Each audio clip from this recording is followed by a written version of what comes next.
창립 45주년 기념감사 부흥대성의 마지막 피날레, 하나님께서 매 시간마다 우리 심수영 목사님 통해서 은혜를 부어주셨습니다. 너무너무 감사하고 고맙고 얼마나 좋은지 모르겠습니다. 오늘 또 많은 우리 성도 여러분들, 또 축하해 오신 우리 가족들, 일가 친지들 이렇게 오셨고 또 지금도 들어오고 계십니다. 여러분에게 주의 은혜와 복이 함께하기를 원합니다. 이 시간 하나님이 주신 말씀, 신약성경 263페이지 고린도전서 1장 17절로 31절, 제가 17절 먼저 읽고 한 절씩 교독한 후에 마지막 30절은 31절은 한 목소리로 읽도록 하겠습니다. 그리스도께서 나를 보내심은 세례를 주게 하려 하심이 아니요 오직 복음을 전케 하려 하심이니, 말의 지혜로 하지 아니함은 그리스도의 십자가가 헛되지 않게 하려 함이라. 십자가의 도가 멸망하는 자들에게는 미련한 것이요 구원을 얻는 우리에게는 하나님의 능력이라. 기록된 바 내가 지혜 있는 자들의 지혜를 멸하고 총명한 자들의 총명을 폐하리라 하였으니, 지혜 있는 자가 어디 있느뇨 선비가 어디 있느뇨 이 세대의 변사가 어디 있느뇨. 하나님께서 이 세상의 지혜를 미련케 하신 것이 아니요 하나님의 지혜에 있어서는 이 세상이 자기 지혜로 하나님을 알지 못하는 거로 하나님께서 전도에 미련한 것으로 믿는 자들을 구원하시기를 기뻐하셨도다. 유대인은 표적을 구하고 헬라인은 지혜를 찾으나 우리는 십자가에 못 박힌 그리스도를 전하니, 유대인에게는 거리끼는 것이요 이방인에게는 미련한 것이로되 오직 부르심을 입은 자들에게는 유대인이나 헬라인이나 그리스도는 하나님의 능력이요 하나님의 지혜니라. 하나님의 미련한 것이 사람보다 지혜 있고 하나님의 약한 것이 사람보다 강하니라. 형제들아, 너희를 부르심을 보라. 육체를 따라 지혜 있는 자가 많지 아니하며 능한 자가 많지 아니하며 문벌 좋은 자가 많지 아니하도다. 그러나 하나님께서 세상에 미련한 것을 택하사 지혜 있는 자들을 부끄럽게 하려 하시고, 세상에 약한 것들을 택하사 강한 것들을 부끄럽게 하려 하시며, 하나님께서 세상에 천한 것들과 멸시받는 것들과 없는 것들을 택하사 있는 것들을 폐하려 하시나니, 이는 아무 육체라도 하나님 앞에서 자랑하지 못하게 하려 하심이라. 너희는 하나님께로부터 나서 그리스도 예수 안에 있고, 예수는 하나님께로서 나와서 우리에게 지혜와 의로움과 거룩함과 구속함이 되셨으니, 다같이요 기록된 바 자랑하는 자는 주 안에서 자랑하라 함과 같게 하려 함이니라. 아멘. 의미 있게 본 영화 가운데 식객이라는 영화가 있었는데, 그 음식 만들고 하는 식당 이야기인데, 거기서 그 군대에서 먹었던 라면 그 맛을 찾기 위해서 막 그 방방곡곡 다니면서 그 라면 맛, 그 라면을 어떻게 끓여야 되는 그 레시피. 근데 결국은 이제 알게 되죠. 그 라면이 그렇게 군대에서 맛있었던 이유가 라면이 맛있어서 그랬던 게 아니고 춥고 배고팠을 때 먹은 라면이기 때문에. 제가 이제 왜 이야기를 하냐면,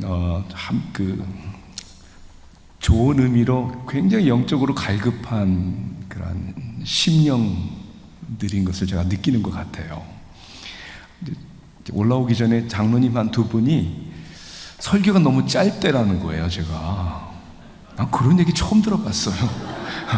되도록이면 다 길다고 컴플레인을 하지, 저는 그렇게 짧게 한 것 같지 않은데, 이 말씀들을 사모하시는구나 를 느끼면서, 맞아요, 누가 어떻게 설교를 하는 것도 뭐 중요하겠지만 말씀을 받는 성도님들, 여러분들의 심령이 갈급하면 설교자의 능력은 거기서 거기고요, 하나님이 그 은혜를 채워주실 줄 믿습니다. 오늘 임직 예배인데 오늘 설교, 그리고 이제 와서 여러분들을 뵈면서 그냥 오늘 제 삶에 정말 제가 잊지 못할 한 분에 대한 이야기를 좀 해드리고 시작하면 좋겠다 생각이 들었어요.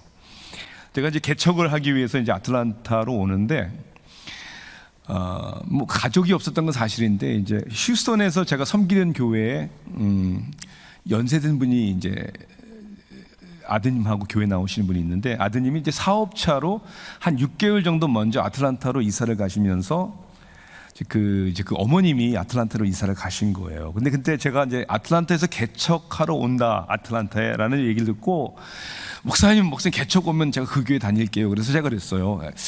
그러려면 아틀란타 이사 가셔서 다른 교회 등록하시면 안 돼요. 그랬어요, 제가. 왜냐면 등록 교인을 도둑질해 올 수는 없잖아요, 그죠? 글쎄, 적어도 제 마음에는.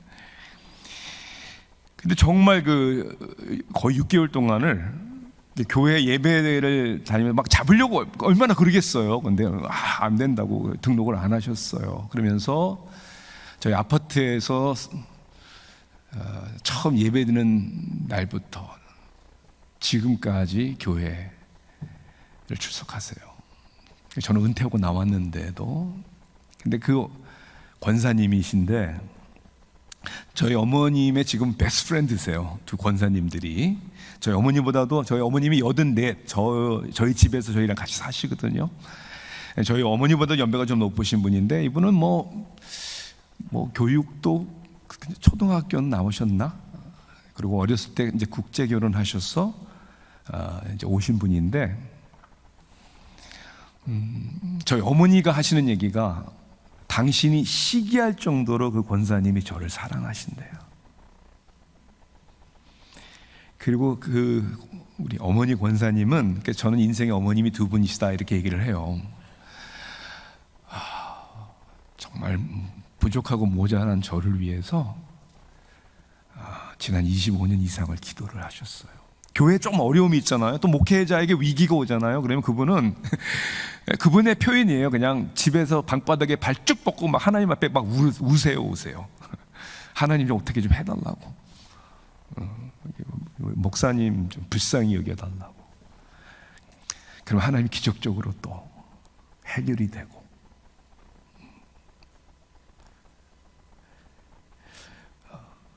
그런 기도의 어머님이 제 인생에 없었더라면 상상하기도 싫은. 그래서 저는 맥클린 장로교회 와 보니까 그러한 기도의 어머니, 그런 믿음의 아버님들이 참 많으신 것 같아요. 전 누가 뭐라고 해도 그건 축복이에요. 그리고 어마어마한 교회의 자산이에요. 뭐 요새 젊은 것들이 뭐 합니까? 하지도 잘하는데. 근데 여러분들이 있어야 젊은이들이 살아나는 거예요. 아멘. 할아버지가 있어야, 부모가 있어야 자식이 있는 거 아니에요? 그러니까 저는 응원하고 싶어요, 정말. 그래서 여러분의 기도로, 부족하지만 저같이 모자라는 사람이지만 이 교회에 많은 일꾼들이, 그리고 목회자들이, 사역자들이 배출되는 그런 열매가 맺어지기를. 그래서 maybe 20년, 30년 후에 또 저 같은 사람이 어디 부흥회 가가지고 그렇게 얘기하는 거죠. You don't know. 그렇지만 제 삶에는 맥클린 한인 장로교회 이런 믿음의 아버지들, 기도의 어머님들이 있으셔서, 뭐 저는 이렇게 지역교회 와서 이렇게 간증하지만 maybe 30년 후에는 글쎄요, 전 세계를 다니며 수만 명의 청중 앞에서 그런 간증을 하게 될지 who knows, 누가 알겠습니까? 그래서 저는 응원드리고 용기를 드리고 싶어요. 여러분 야구 좋아하세요?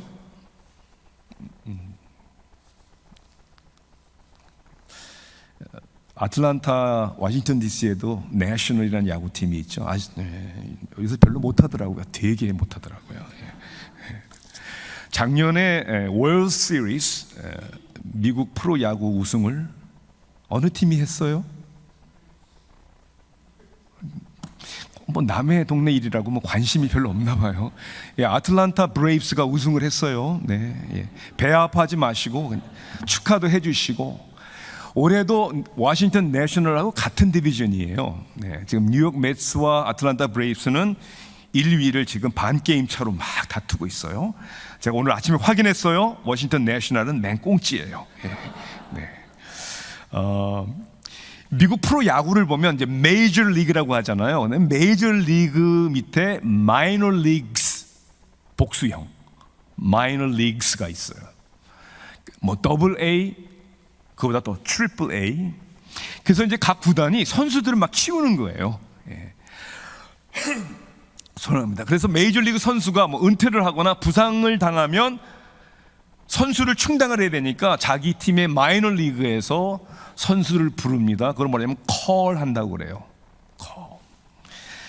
그러니까 마이너 리그에서, 그러니까 2군에서 뛰는 선수들의 꿈이 뭡니까? 꿈이 부름을 받는 거예요. 메이저 리그에서. 당연한 꿈이죠. 야구 선수라면. 예. 왜 그런 부름을 받기를, 콜을 받기를 마이너 리그 선수들은 꿈을 꾸고 열심히 기량을 닦을까요? 당연한 거 아니에요? 큰 무대에서 뛰어보는 거예요. 대우도 달라요. 대우도. 이 트리플 A, 메이저 리그 바로 밑에 트리플 A 야구 선수들이 받는 월급이 평균 한 달에 약 2,150불이라고 그래. That's it. 그것도 시즌이 있을 때만 6개월 동안. 반면에 메이저 리그 선수들의 평균 연봉이 얼마나 되는 줄 아세요? 이거 지금 몇 년 전 통계예요. $4.3 million 평균. 연봉을 가장 많이 받는 선수 중에 하나가 뉴욕 매츠의 프란시스코 린돌이라는 선수인데 1년 계약이 $45 million였어요. 4,500만 불. 그러니까 메이저리그의 주전 선수가 되기를 꿈꾸면서 일약 스타가 되기를 원하는 건 당연한 거예요. 당연한 거. 그래서 2군에서 1군으로 올라간다 이렇게 표현을 해요. 올라가는 거예요. 출세하는 거니까. 1군에서 못하면 2군으로 내려가는 거예요.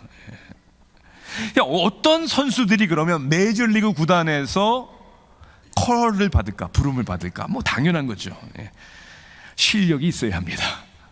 유능해야 합니다. 유망주죠. 구단의 승리에 기여할 수 있는 선수들. 그래서 열심히 최선을 다해서 자신의 기량을 닦고 열정으로 훈련과 경기에 임하는 거예요. 그래서 구단의 눈에 들어서 부름을 받기 위해서. 자, 이게 사람을 택하고 부르는 세상의 방법이에요. 세상의 방법은, 그래서 어렸을 때부터 우리는 실력과 능력에 따라 사람을 선택하고 인정해주는, 그렇게 대해주는 세상 돌아가는 방식에 익숙해 있는 거예요. 우리는. 그래서 잘해야 되는 거죠. 공부도 열심히 해야 되는 거고, 남보다 앞서야 되는 거고, 등수에도 좀 들어야 되는 거고, 이 세상 방식인데, 그래서 우리가 착각하기가 되게 쉬워요. 신앙이 눌러서. 무슨 착각이냐면 마치 믿음의 세계 또한 동일하다라고 착각하는 거예요. 하나님은 어떤 사람을 부를까요? 하나님의 기준은요, 하나님의 선택과 부름의 방법은요, 세상의 야구 선수를 선택하는 거하고 다르다는 거예요. 회사에서 승진하는 거하고는 다르다는 거예요. 오늘 26절 계속 부르심에 대한 얘기를 하고 있어요. 여기 형제들아 너희를 부르심을 보라 그랬어요. 하나님이 여러분들을 어떻게 부르셨는지, 물론 이것은 구원에 대한 이야기예요 먼저. 그렇지만 구원뿐만 아니라 오늘 직분을 받는 분들에게 하나님이 왜 여러분들을 직분자로 컬링하셨는지, 뭐에 근거해서 했는지를 한번 생각해 보자라는 거예요. 형제들아 너희를 부르심을 보라. 육체를 따라 지혜로운 자가 많지 아니하며 능한 자가 많지 아니하며 문벌 좋은 자가 많지 아니하도다, 이렇게 돼 있어요. 하나님의 선택과 부르심의 기준은 세상의 방법과 다르다는 거예요. why, 왜, 이게 중요하잖아요. 24절에 보니까 오직 부르심을 받은 자들에게는 유대인이나 헬라인이나 그리스도는 하나님의 능력이요 하나님의 지혜니라. 결국은 하나님의 지혜와 하나님의 능력이 드러나기 위해서. 그렇다고 하나님은 바보들만 부르신다는 얘기가 아니에요. 잘난 사람도 이렇게 생긴 사람도 저렇게 생긴 다 부르는데 그게 기준이 아니고 하나님이 우리를 모양대로도 쓰시겠죠. 그릇만큼 쓰시겠죠. 또한 우리가 순종하는 만큼 믿는 만큼 쓰시겠죠. 그렇기 때문에 하나님의 적어도 부르시는 그 컬링의 기준은 세상 사람들이 말하는 기준하고는 다르다는 것을 알아야 되는 것이죠. 결국 인간의 지혜나 능력이 아니라 하나님의 능력과 하나님의 지혜가 되기 위해서입니다. 그래서 우리의 구원뿐만 아니라 하나님이 우리를 사명을 위해 직분자로 부르셨을 때, 자, 그래서 오늘 그렇게 길게 하지 않고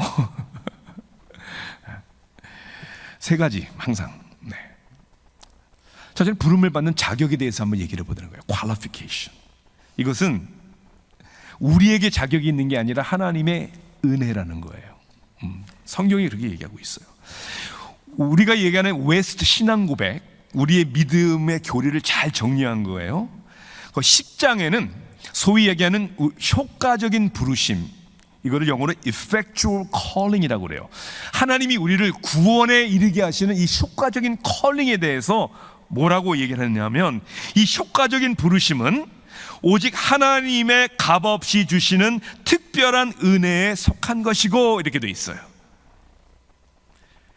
그러니까 하나님 우리를 구원하시기에 예쁘고 구원 받을 만하고 자격이 있어서가 아니라 이거는 100% 하나님께서 값없이 주시는 특별한 은혜라는 거예요.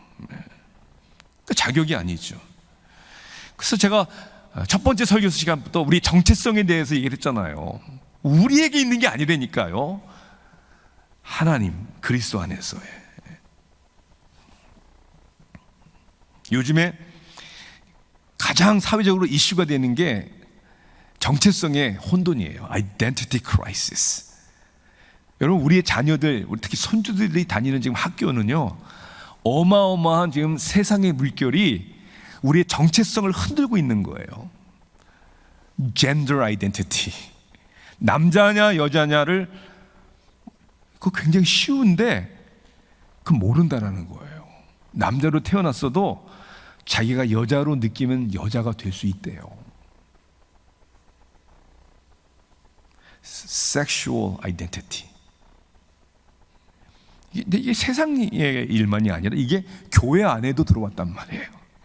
하나님이 분명히 죄라고 얘기하는, 여러분, 우린 다 죄인들이 맞아요. 그런데 하나님이 죄라고 얘기하는 것을 부끄럽게 여기지 않고 오히려 하나님이 그렇게 만드셨다라고 얘기하는 이러한 시대에 우리는 하나님의 백성들로서 직분자들로서 우리 아이덴티티는 내가 누구냐는 하나님이 정하신 것이다. 이 정체성이라는 건요, 내가 느끼는 것도 아니고 It's not what you feel. 내가 얻는 것도 획득하는 것도 아니에요. It's not earned. It's given. 주어진 거예요.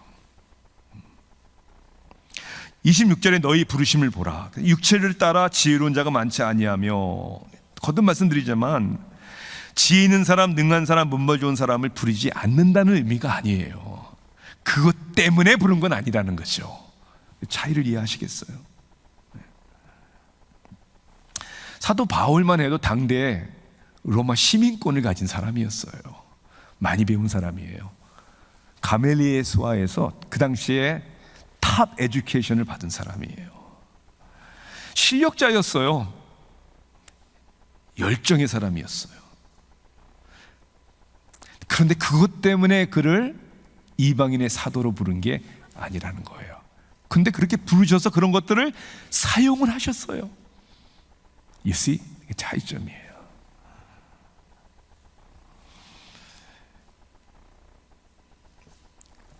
하나님이 아니면 그 모든 조건들도 아무것도 아니라는 거예요.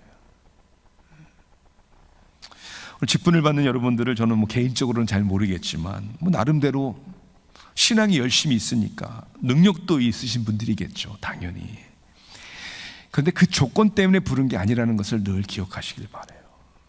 여러분에게 자격이 없어요. 저에게도 목사가 자격이 없어요. 이런 고백해도 되나요? 목회할 때, 뭐 지금도 그래, 어느 날 설교하기 너무 싫어요. 목사한테 이런 말 들어서 샤크 받았는지 모르겠네. 그 부르심을 가볍게 여기는 게 아니라 어떤 때는 나 같은 사람이 어떻게 올라가서 하나님의 말씀이라고 내가 이렇게 사십시오 저렇게 사십시오 내가 어떻게 얘기할 수 있나. 목회할 때도 그랬어요.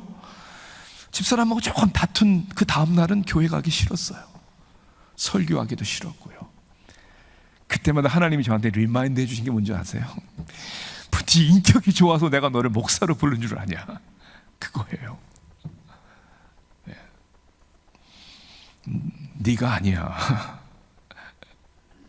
인격도 별로고 모가난 너임에도 불구하고 내가 너를 부른 거야. 그래서 네 자랑하지 말라고, 너를 통해 하나님을 자랑하는 것이죠. 그러니까 이 자부심이 교만이 아니고요, 하나님에 대한 자부심이 여러분의 건강한 자존감이 되어야 되는 거예요. 믿으십니까? 제가 고등학교 때 콜링을 받았다고 그랬잖아요. 정말 예수님 믿고 와, 정말 너무 뜨거웠어요, 진짜. 그래서 제가 대학 가기 전에 제가 하나님 어떻게 섬겨드렸으면 좋겠어요. 제 마음에 강력하게 하나님의 말씀을 선포하는 목사가 되는 콜링을 주셨단 말이에요.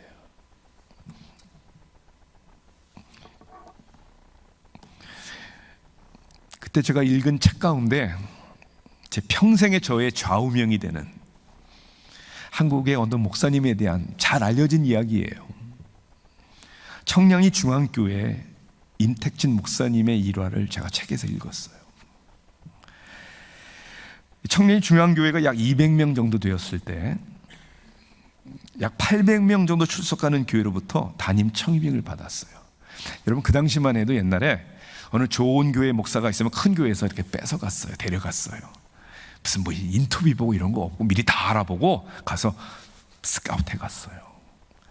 그런 얘기가 오고 가니까 그 교회, 청량리 중앙교회 장로님들이 큰일 난 거예요. 큰 교회에서 오라고 하니까 우리 목사님이 가시면 어떡하나. 그래서 장로님들이 목사님을 만나서 이렇게 얘기를 한 거예요. 목사님, 우리 다 알고 있습니다. 큰 교회로 가시면 대우도 좋고 생활비도 많이 드리겠죠. 우리도 다음 달부터 당장 생활비 올려드릴 테니까 가지 마세요. 장로님들이 그랬다는 거예요. 근데 목사님은 갈 생각이 없었어요. 근데 너무 슬펐어요. 그런 걸 제안하는 장로님들 때문에. 그래서 이렇게 유명한 말씀을 하셨다는 거 아니에요. 장로님들, 소 시장에 묶어놓은 소는 부르는 사람에 따라 올라가기도 하고 내려가기도 하지만 나는 소시장의 소가 아닙니다. 저는 그 목사님의 말씀이 제 가슴 뼈 깊은 곳에, 그래서 저도 그렇게 기도했어요. 목사님이 안 떠나시고 청량리 중앙교회를 은퇴할 때까지 흔들림 없이 목회하셨다는 거 아니에요. 나는 소시장에 팔리는 소가 아닙니다. 저에게도 막 유혹이 올 때, 힘들 때 다시 나는 소가 아니지. 나는 소가 아니지. 나는 하나님이 부르신 주의 종이지. 그렇잖아요. 적어도 물질, 명예 뭐 이런 거에 팔려가는 목사가 되면 안 되는 거잖아요. 그렇죠? 여러분들도 마찬가지예요. 하나님이 은혜로 부르셨는데 명예 때문에 뭐 누가 뭘 한다고 해서 뭐 직분 뭐 내려놓겠다, 나 못하겠다, 그건 시장에 파는 소와 똑같은 거예요. 남이 인정해주면 열심히 하고 인정해주지 않으면 열받아서 그만두고. 하나님의 종이에요? 사람의 종이에요? 분명한 거 아닙니까? 그래서 하나님의 부르심의 그 소스가 자격이 하나님의 은혜에서 온다는 사실을 잊지 마시기를, 정말 잊지 마시기를 주님의 이름으로 축원합니다.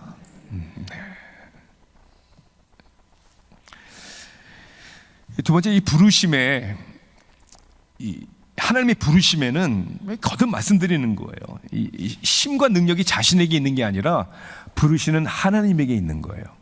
그리고 영어로 이렇게 표현을 합니다. God is not only your caller, 여러분을 부르시는 분만이 아니라 He is your enabler, 여러분을 그 감당케 하시는 하나님이시다.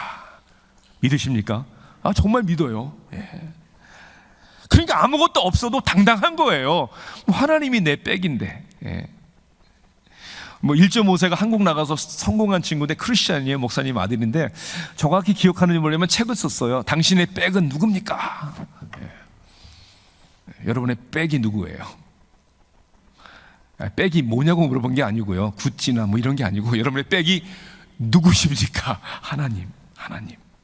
그래서 29절에 보니까 왜 하나님이 부르시는 조건이 지혜 있고 문벌 좋고 이런 걸 보고 고르는 게 아니라 하나님의 은혜냐면은 29절에 보니까 so that, 이는 이렇게 돼 있는 거예요. 이는.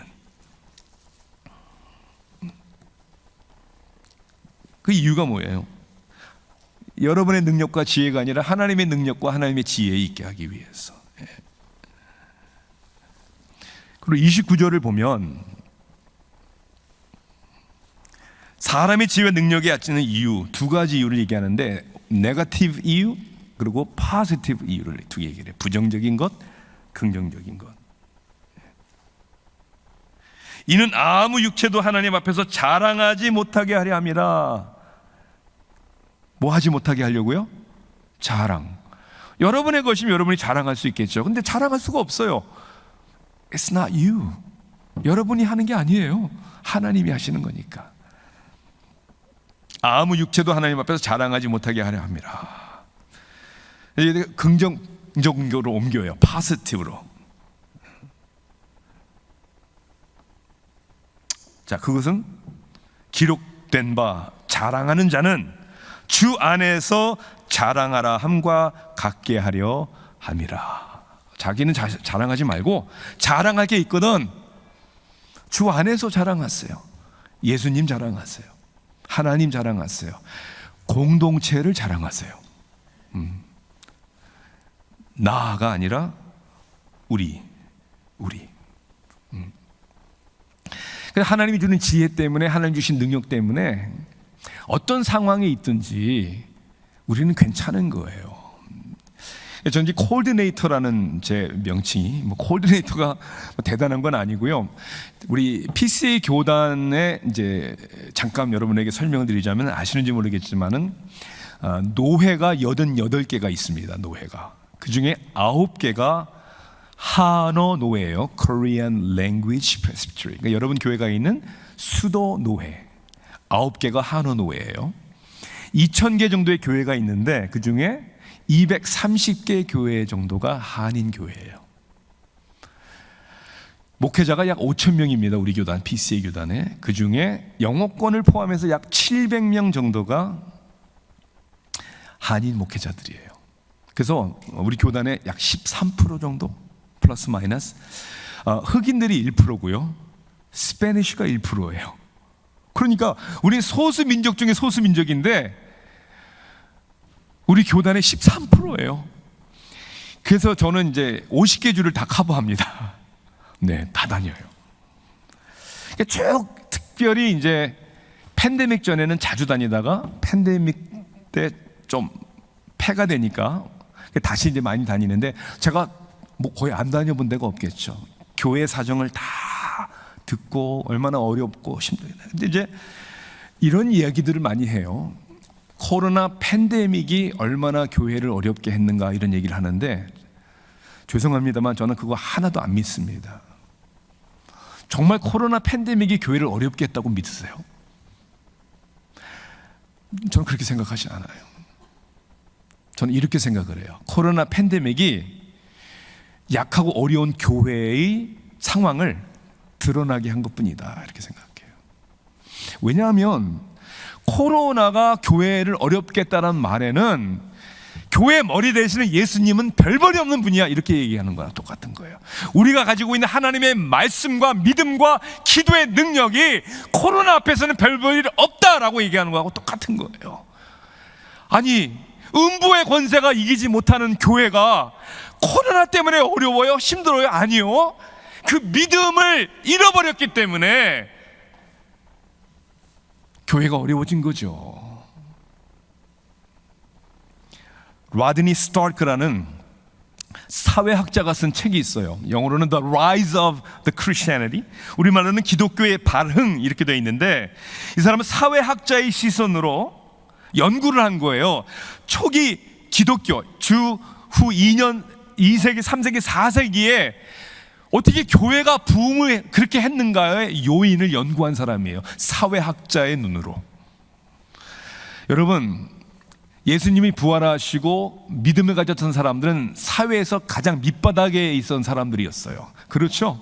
엘리트가 아니었어요. 제자들을 봐요. 12명의 제자들이 어떤 사람이었는가. 그래서 300년, 주 300년경, 그때 2만 3만 병밖에 믿는 사람이 없었대요. 그런데 갑자기 100년 안에 300만 명이 늘었대요. 여러분, 많은 목사님들이 관심이 있어요. 막 교회 누구 부흥됐다 그러면 그거 배우려고. 근데 원인을 배워야죠.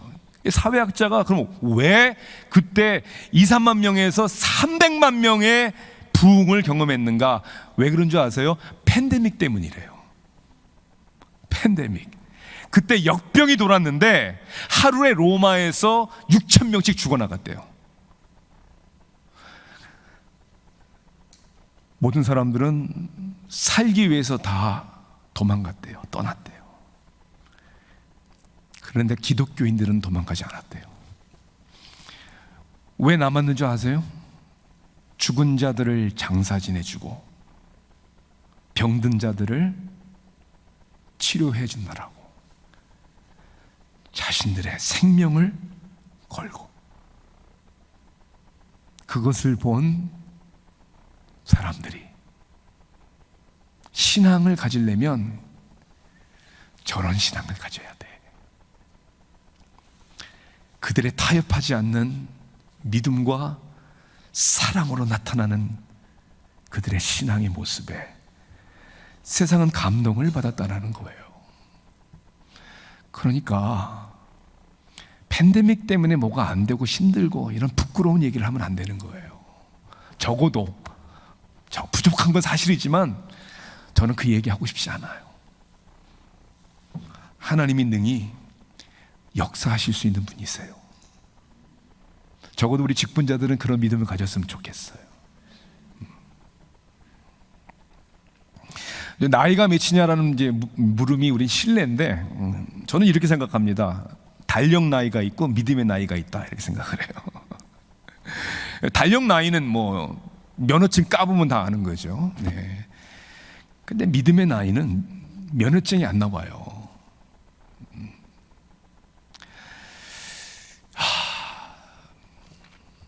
애 늙은이가 있고요. 네. 나이는 젊은데 패기도 없고 그냥 연세가 많으신데 젊은이들 못지않게 그 믿음의 나이는 젊은 사람들. 이 성경에 그런 사람들 많아요. 갈렙이 그런 사람이었죠. 갈렙이 여호수아 14장에서 이제 땅을 분배받는데, 분배받을 때 그냥 주는 게 아니에요. 가서 차지해야 되는 거예요. 갈렙이 여호수아에게 이렇게 말을 합니다. 오늘 내가 85세로 돼. 몇 살이요? 85. 모세가 나를 보내던 날과 같이 오늘도 내가 여전히 강건하니 내 힘이 그때나 지금이나 같아서 싸움에나 출입에 감당할 수 있으니 그 날에 여호와께서 말씀하신 이 산지를 지금 내게 주소서. 85살 된 분의 이야기가 아니에요. 펄펄 피가 끓는 믿음으로는 청년의 고백이란 말입니다. 아멘. 네. 심각한 착각에 빠질 필요는 없지만 믿음의 나이로 살아야 되는 거죠. 얼마든지. 그러한 믿음의 나이가 정말 하나님을 믿고 도전하는 사람이 한 명만 있어도 저는 그 공동체가 변화될 줄로 믿습니다. 네, 변화돼요. 확실히 변화돼요. 이제 목회 초기 당시에 몇 년 전인지 기억은 안 나는데 젊은 부부들이 많이 없었어요. 사실 교회 안에. 그렇죠? 저도 개척을 했는데 34살에 개척을 했는데 저는 젊은이들이 많이 올 줄 알았는데 어른들이 많이 왔어요. 처음에는. It's okay. 얼마나 좋아요.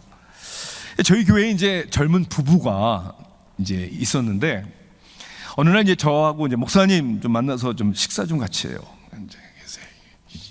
이제 점심 식사를 같이 하는데 이제 보면 어떤 때는 막 좀 떨려요. 왜냐하면 무슨 말을 하려고 할까?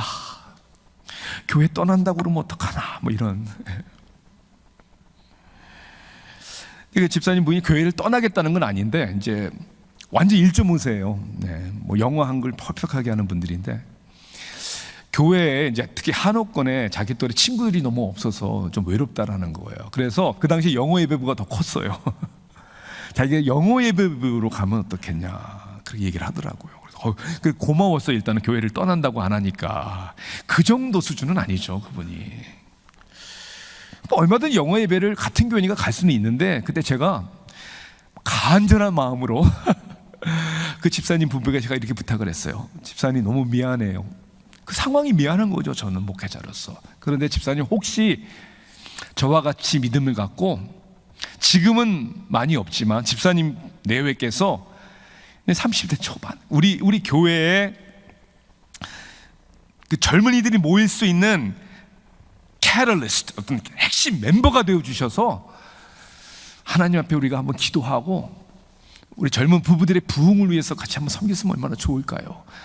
정말 그냥 지푸라기로 잡는 심정으로 그렇게 얘기를 했더니 집사님 부부가 예스 했어요. 오케이, 목사님 그렇게 합시다.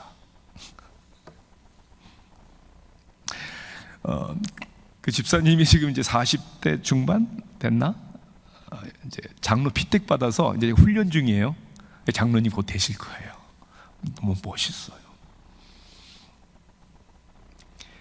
그 한 부부가 네, 지금은 없지만 하나님이 역사하시고 부어주실 것을 믿고 그래, 목사님 한번 그렇게 해보십시다. 와, 젊은이들이 몰려오기 시작을 했어요. 와서 아이를 낳기 시작했어요, 사람들이. 그래서 그 세계의 파운튼 워터에는 뭐가 들어있다 이런 소문까지 났어요. 그 교회 가서 물만 마시면 애를 베고 그런다. 네. 여러분, 하나님은 이 한 사람의 법칙을 가지고 계세요. 많은 사람도 필요하지 않아요. 한 사람, 한 부부. 자꾸만 안 된다 없다고 하지 말고 한 사람이, 그렇죠? 성경에 하나님이 언제 군대가 준비돼서 했습니까? 오히려 군대 숫자를 세는 다윗을 향하여 요놈 하시죠. 언제? 나단 선지를 통해서 책만 받고 요압 부하로부터 책만 받잖아요. 언제 우리가 군대 수가 많아서 전쟁에 이겼습니까? 하나님이 우리의 군대장이시죠. 이런 믿음의 패기 용기가 우리에게 있기를 원합니다. 그 다음에 이제 마지막 하나님 부르심의 비전, 이게 중요한 거예요. 고린도 교회는 다툼이 있었어요. 그렇죠? 우리가 읽은 고린도후에는 싸움이 많았어요. 11절에 이렇게 됐어요. 내 형제들아, 근로의 지편으로 너에게 대한 말이 내게 들리니 얼마나 싸움을 많이 하면 소문이 다 들렸어요. 곧 너희 가운데 분쟁이 있다는 것이다. 그러니까 다툼, 싸움이 있었던 거예요. 여러 가지 싸움의 원인이 있었는데 그 중에 하나가 뭐냐면 리더들을 놓고 교인들이 나눠진 거예요. 그렇죠? 그래서 어떤 사람, 나는 바울에게, 나는 베드로에게, 나는 아볼로에게, 꼭 얄미운 사람이 있어요. 나는 예수님 편인데, 이런 사람들. 하나님이 마치 자기 편이라고 얘기하는 사람들. 그러니까 아브라함 링컨 대통령이 남북전쟁 때 이렇게 얘기를 했어요. 누가 물어봤어요. 하나님이 우리의 편이십니까? 그랬더니 그게 중요한 게 아니라 우리가 하나님의 편에 서 있느냐가 더 중요하다. 막 싸우는 거예요, 싸우는 거. 왜 싸우냐? 그죠? 하나님이 아니라 잠깐만 사람이 중심이 되는 거예요. 리더들이 중심이 되는 거예요. 다 하나님을 사랑하는 사람들인데, 여러분, 죄의 정의가 뭐라고 생각합니까? 나쁜 짓 하는 것 죄? 그건 죄의 증상이에요. 아시겠어요? 예. 아무리 옳은 것도, 잘 들으세요, 아무리 좋은 것도 자기가 중심이 되어 있으면 그게 죄예요.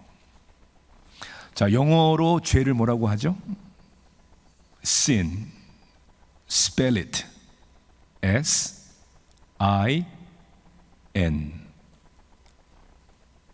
좀 이렇게 끄덕해 주셔야 이게 좀, 이게 이해가 되는지. Sin의 정의가 뭐냐면 when I is in the middle. I가 뭐예요? 내가 중심에 섰을 때. 그게 죄예요. 아무리 주님을 위하고 아무리 교회를 위한다고 하더라도 그 중심에 내가 들어가 있으면 죄란 말이에요. 그게. 다툼의 원인은 또 뭐였냐면 하나님이 기뻐하시는 목적과 열매가 아니라 방법론에 빠져 있는 거예요. 방법론에. 그래서 이제 세례를 누구한테 받았냐, 이제 이런 거 가지고. 그렇잖아요. 그래서 바울이 얘기하잖아요. 아니, 내가 뭔데 나를 따르냐? 내가 너희를 왜 십자가에 못 박혔냐? 너희가 바울의 이름으로 세례를 받았냐? 누구한테 세례 받는 게 뭐가 그렇게 중요해요? 내가 믿음을 가졌고 세례를 받았다는 게 중요한 거지. 맞습니까? 그러니까 하나님이 기뻐하시는 그 목적이 중요한 게 아니라 방법론 가지고 싸우는 거예요. 사람 중심, 방법론 중심. 그러니까 누구의 비전이냐면 우리의 비전이 아니라 하나님의 비전이란 말이죠. 아틀란타에 있는 유명한 교회 중에 하나가 The Church of the Apostle, 사도교회다. 이런 미국 교회예요. 근데 굉장히 건강하고 좋은 교회예요. 우리 개혁주의 신학교 중에 하나인 Reformed Theological Seminary 아틀란타 캠퍼스를 이제 수업을 거기서 했었어요. 한동안. 교회 학교 빌딩을 구할 때까지. 그래서 제가 이제 학교 일 때문에 또 그 교회를 한번 방문한 적이 있는데, 그게 이제 부목사님하고 이렇게 이제 교회 이제 뭐랄까 튜어 소개를 이렇게 받는데, 안내를 해주시다가 그 부목사님이 아주 자랑스럽게 이렇게 얘기를 하더라고요. 영어 미국 분이시니까. He said, "We don't have a master plan." 자기 교회에는 마스터 플랜이 없대요. We follow the master's plan. 이 말장난도 아니고 멋있었어요, 진짜. 교회에 마스터 플랜이 없고 우리의 마스터 되시는, 주인 되시는 예수님의 계획을 따른다. 저는 이게 우리 모든 교회와 신앙인들의 믿음과 고백이 되어질 줄 믿습니다. 저는 어떤 의미에서 교회에는 비전이 없어야 되는 거예요. 그러니까 좀 더 엄격히 따지자면 저는 목회자의 비전도 없어야 된다고 생각하는 거예요. 그냥 하나님의 비전을 어떻게 우리 지역 교회에 맞게, 현실에 맞게 믿음으로 잘 실천할 것인가라는 구체적인 것이지, 이미 비전은 하나님이 다 세워주셨어요. 그건 따르지 않고 자꾸만 우리가 생각하고 우리가 선호하는 것들을 주장할 때 다 생각이 다르니까 교회는 분쟁할 수밖에 없는 것이죠. 그래서 자격이 내게 있는 게 아니라 하나님의 부르심, 능력이, 지혜가 내게 아니라 하나님의 지혜와 능력, 그리고 하나님이 우리에게 명령하신 목적을 따라 그냥 달려가는 교회, 달려가는 직분자, 달려가는 성도님들이 되시기를 주님의 이름으로 축원합니다. 제 아내는 뉴욕 사람이에요. 장인이 지금도 뉴욕 우드사이드에 사세요. 여러분 뉴욕 아시지만 이렇게 아파트들이 이렇게 다닥다닥 붙어 있잖아요. 그래서 이제 저희 장인이 사시는 아파트 뭐 골목도 그렇게 넓지도 않아요. 바로 앞 오른쪽에 소방서가 있어요. Fire Station. 그래서 이제 저희들이 이제 제 아내와 이제 뭐 우리 아이들이 어렸을 때도 그랬지만 이제 뉴욕을 방문하게 되면 이제 장인어른 아파트에서 이제 자는데, 자, 소방서에는 뭐가 있습니까? 아유, 그냥 얘기 좀 하세요. 좀 괜찮아요. 예? 소방차가 있죠. 네. 그 소방차가 항상 소방서 안에 항상 있습니까? 아니요. 911 콜이 오면 시도 때도 없이 소방차가 출동을 합니다. 조용히? 아니요. 시도 때도 없어요. 근데 뭐 오후 시간 저녁에 뭐 하는 건 뭐 괜찮겠는데 새벽 2, 3시에 사이렌을 울리고 출동하면 조지아 조용한 동네에서 그죠? 익숙해진 저에게는 너무 짜증이 나는 거예요. 얼마나 밉고 얄미운지. 그런 생각이 많았었어요, 솔직하게. 근데 제 생각이 바뀌었어요. 지금도 뉴욕 가면 역시 사이렌 소리를 내고 소방차가 출동을 합니다. 언제 제가 그들에 대한 제 관점이나 제 태도가 달라졌냐면 9/11 다음에 9/11 쌍둥이 빌딩이 이제 이렇게 비행기가 테러리스트에 의해서 화염이 쌓이고 무너지기 전에 사람들은 살려고 뛰쳐나왔어요. 그런데 그때 뛰어 들어가는 사람들이 있었어요. 누가 뛰어 들어갔어요? 뉴욕 firefighters. 그날 343명의 뉴욕 소방관들이 생명을 잃었어요. 장로님 아드님이 파이터라고 해서 얼마나 장로님 존경합니다.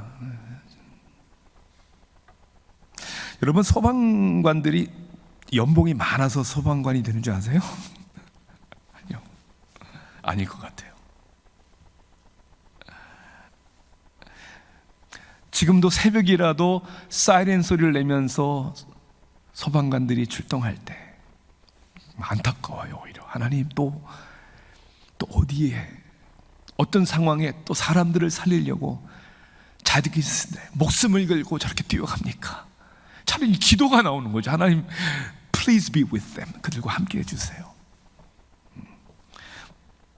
그들이 어리석고 바보 같은 사람들이에요? 아니요, 우리 사회의 영웅이잖아요. They are the heroes. 운전하다가 빌보드에 그런 글을 본 적이 있어요. When others ran out, they rushed in. 다 도망 나올 때 그들은 뛰어들어갔다. 자신이 죽을 수 있는 위험을 알면서도 뛰어들어가는 것이죠. 이게 콜링이라는 거예요. 이게 소명. 전 소명이 아니면 그렇게 못한다고 생각해요. 여러분들의 소명은 뭐예요? 왜 직분자가 되시는 거라고 생각하세요? 직분자가 왜 되셨어요? 아니, 성도로서 부름받는 게 뭐라고 생각합니까? 사람들은 자신들의 삶의 행복과 성공과 안녕을 위해 문제가 없고 풍요롭고 안전한 환경을 만들고 그냥 리타이어 잘하면 그게 전부인 줄 아는 이 세상 가운데, 그래서 부담스럽고 힘들고 손해가 되는 일을 피합니다. 손해가 될 때 그 자리를 떠나버립니다. 그러나 하나님의 은혜의 능력을 믿는 사람들은 하나님의 부르심을 받았기 때문에 부담스럽고 힘든 그 자리에 섭니다. 그리고 축복의 통로가 됩니다. 사람을 살리는 사람들이 되는 것이죠. Why? 왜 그런 줄 아세요? 하나님이 그렇게 하셨잖아요. 하나님이 세상을 이처럼 사랑하사 독생자를 주셨으니.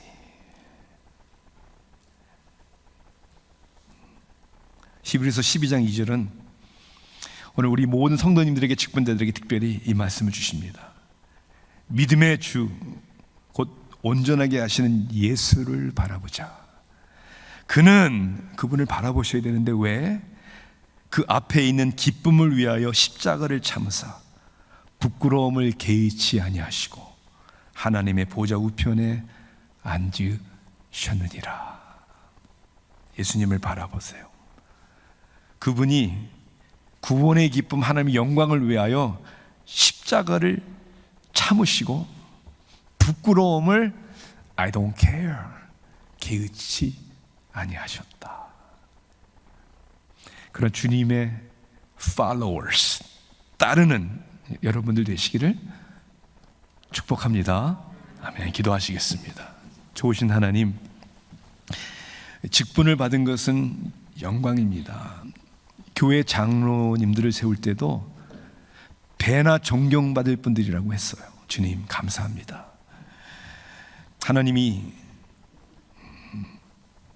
우리를 부르신 조건이 우리에게 있지 않음을 인정합니다.